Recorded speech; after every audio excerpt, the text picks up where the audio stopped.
Hello everyone, welcome to my YouTube channel Pravit शिखा।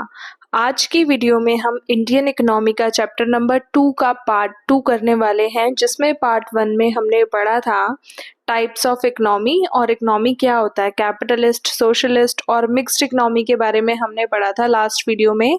अब हम अपने 5 ईयर प्लान के बारे में पढ़ना स्टार्ट करते हैं आज की वीडियो में। अगर आप चैनल पे नए हैं तो प्लीज़ चैनल को सब्सक्राइब करें और अगर आपको वीडियोस अच्छी लगती हैं तो लाइक कमेंट शेयर ज़रूर करें।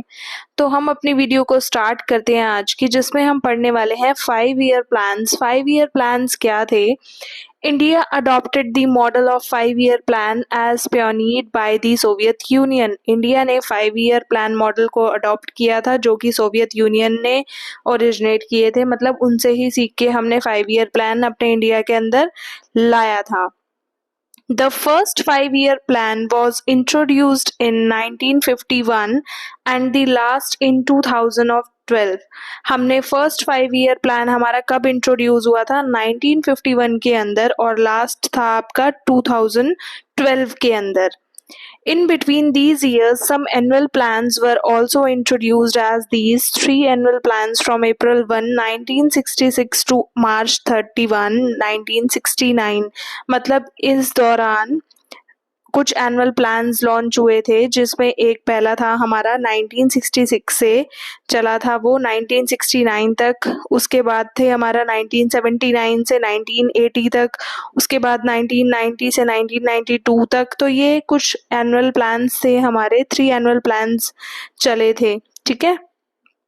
उसके बाद क्या बोल रहा है ये? Goals of planning are common to all the 5 year plans and are therefore generally studied as common goals of 5 year plan और ऑब्जेक्टिव्स ऑफ प्लानिंग।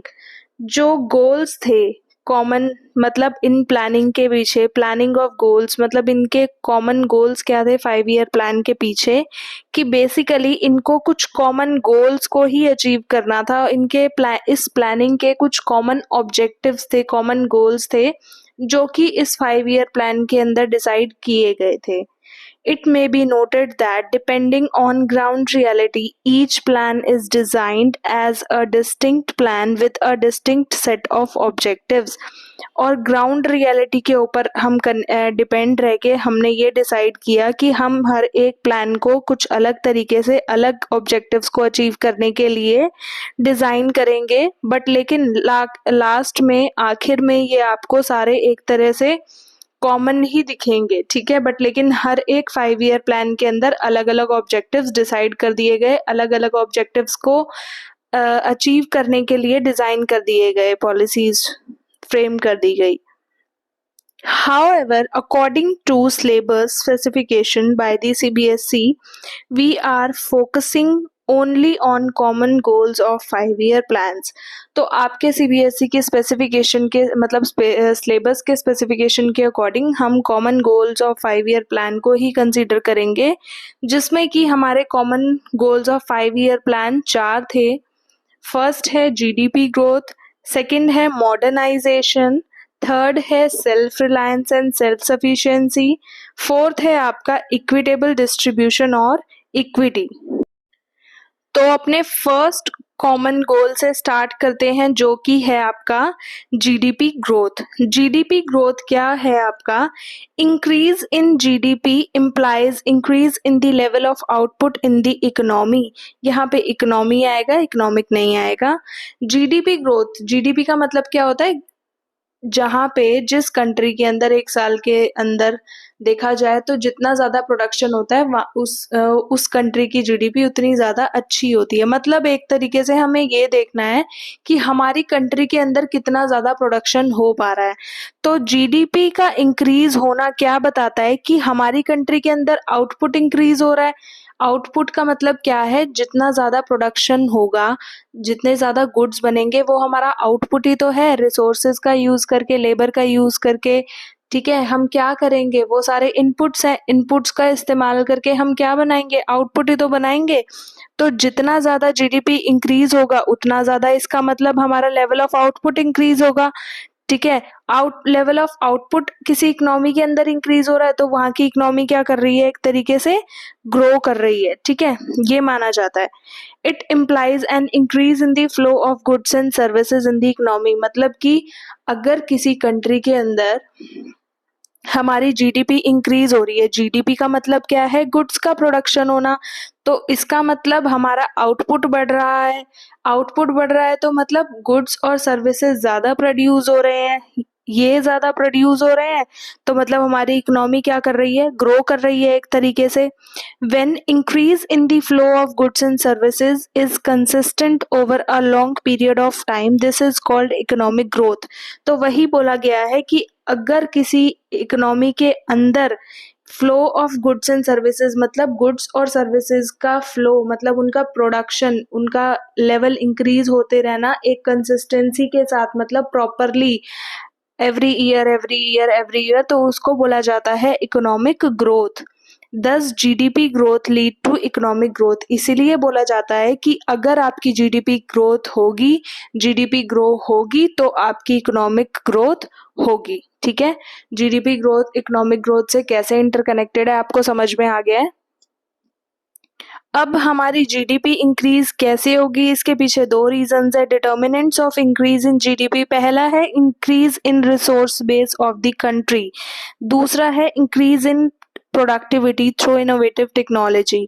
पहला है आपका increase in resource base of the country, या तो हम अपनी country के अंदर इतने सारे रिसोर्सेज को बढ़ा, मतलब जितने भी रिसोर्सेज हैं उनको बढ़ा दें जिससे कि ज्यादा से ज्यादा काम निकल के आ सके हमारे पास, या दूसरा जीडीपी को इंक्रीज करने का हमारे पास ये ऑप्शन है कि हम प्रोडक्टिविटी को बढ़ाएं, किस तरीके से, इनोवेटिव टेक्नोलॉजी, नई टेक्नोलॉजी, नए नए तरीकों का इस्तेमाल करके, कि जिससे प्रोडक्शन ज्यादा जल्दी हो पाए, या ज्यादा बहुत ज्यादा निकल के आ पाए आउटपुट, प्रोडक्शन ज्यादा तरीके से हो पाए, ठीक है। तो ये दो चीजों को हम इंक्रीज करके जीडीपी को इंक्रीज कर सकते हैं।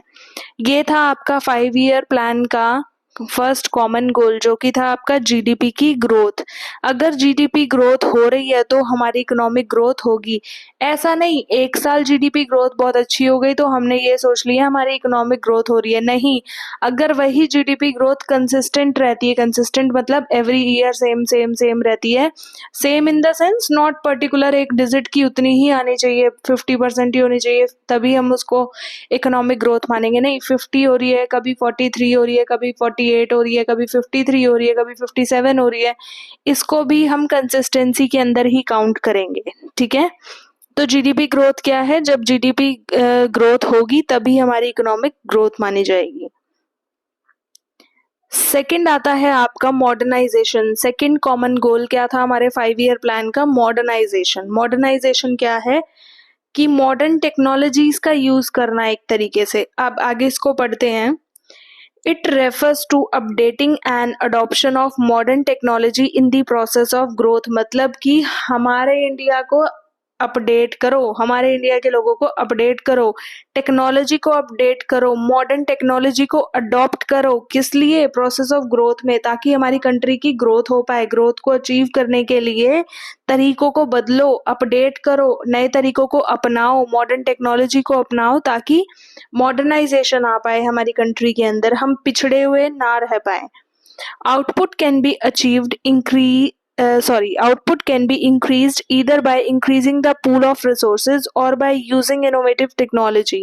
और हम अपने आउटपुट को, जो मैंने अभी लास्ट में आपको बताया था, आउटपुट क्या होता है, जो कि हमारे इनपुट्स का इस्तेमाल करने के बाद निकल के आता है, ठीक है, फाइनल रिजल्ट एक तरीके से, मतलब प्रोडक्शन जो हमारी निकल के आती है, हम वो तभी इंक्रीज कर पाएंगे उसको जब या तो हमारे पास बहुत सारे रिसोर्सेज होंगे, या हम कुछ नए तरीके की टेक्नोलॉजी का इस्तेमाल करके प्रोडक्शन कर रहे हैं, जो कि हमने देखा था कि इंक्रीज इन जीडीपी के डिटर्मिनेंट्स जो दो थे वही है मॉडर्नाइजेशन के अंदर भी, ठीक है।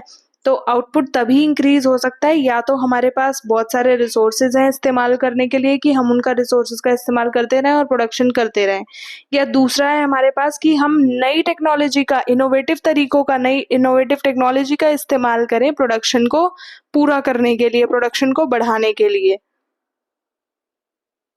Modern age is the age of science and innovation science has offered as new ways of doing things such that productivity in farm and factories has shown an exponential rise over time.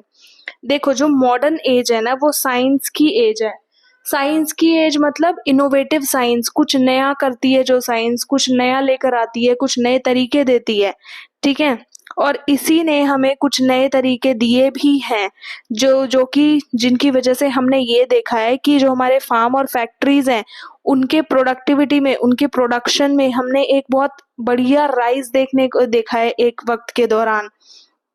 मतलब कि science क्या है, science basically क्या है, innovative science है। आज के time में न्यू वेज लाती है काम को कंप्लीट करने के लिए, न्यू तरीके लेके आती है, न्यू न्यू टेक्नोलॉजीज का इन्वेंशन होता है, ठीक है। ये सब कुछ होता है जिसकी वजह से हमने ये देखा कि कुछ हमारी फार्म और फैक्ट्रीज भी हैं जिनकी प्रोडक्टिविटी बढ़ी है न्यू साइंस का यूज करने के बाद, मतलब न्यू टेक्नोलॉजी का यूज करने के बाद, ठीक है।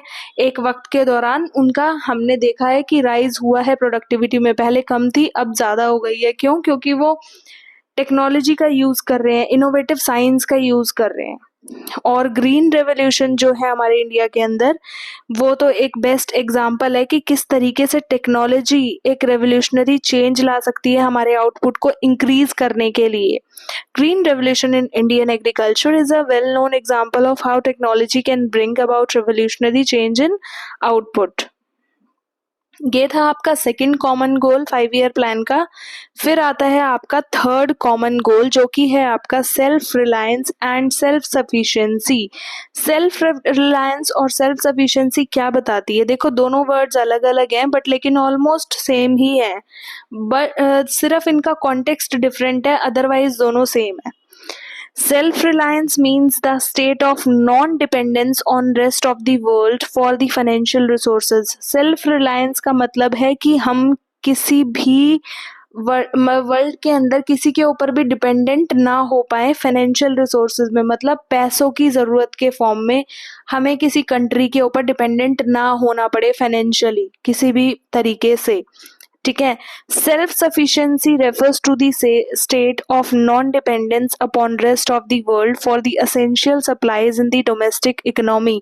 और सेल्फ सफिशिएंसी क्या बताती है कि हम किसी के ऊपर भी डिपेंडेंट ना हो वर्ल्ड के अंदर, बट लेकिन किसके लिए? एसेंशियल सप्लाईज के लिए, जो हमारी बेसिक नेसेसिटीज हैं, बेसिक असेंशियल्स हैं जो हमारी लाइफ के लिए बहुत इंपॉर्टेंट है, हम उनके लिए किसी अदर कंट्री के ऊपर वर्ल्ड में किसी के अंदर भी डिपेंडेंट ना हो।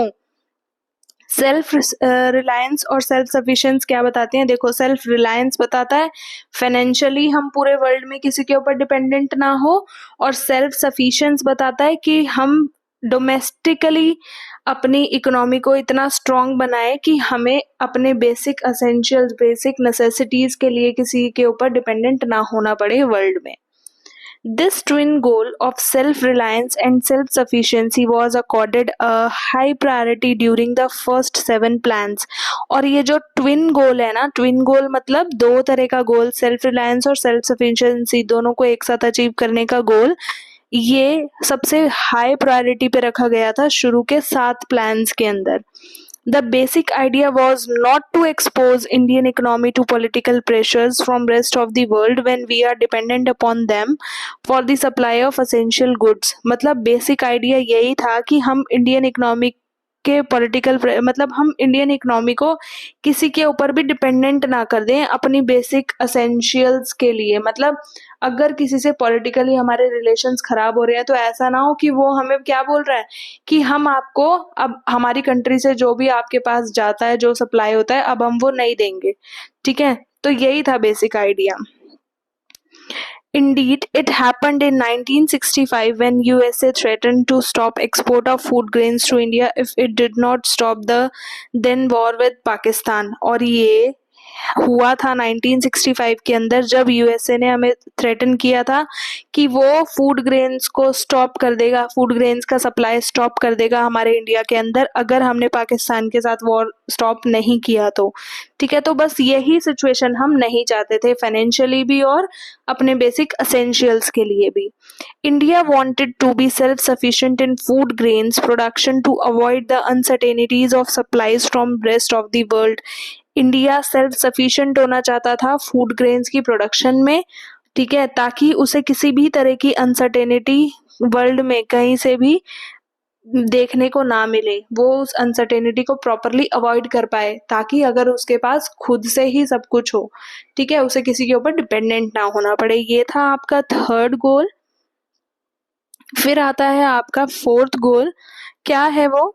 इक्विटेबल डिस्ट्रीब्यूशन और इक्विटी। ये क्या बताता है? Economic growth would become a meaningless exercise if the benefit of growth accrue to only a handful of people of the society.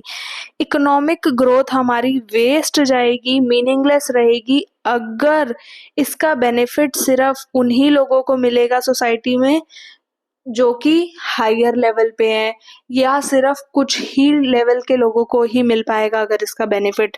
तो इसमें क्या था? Growth serves virtually no purpose in a society where rich tends to become richer and the poor continues to struggle even for essentials of life.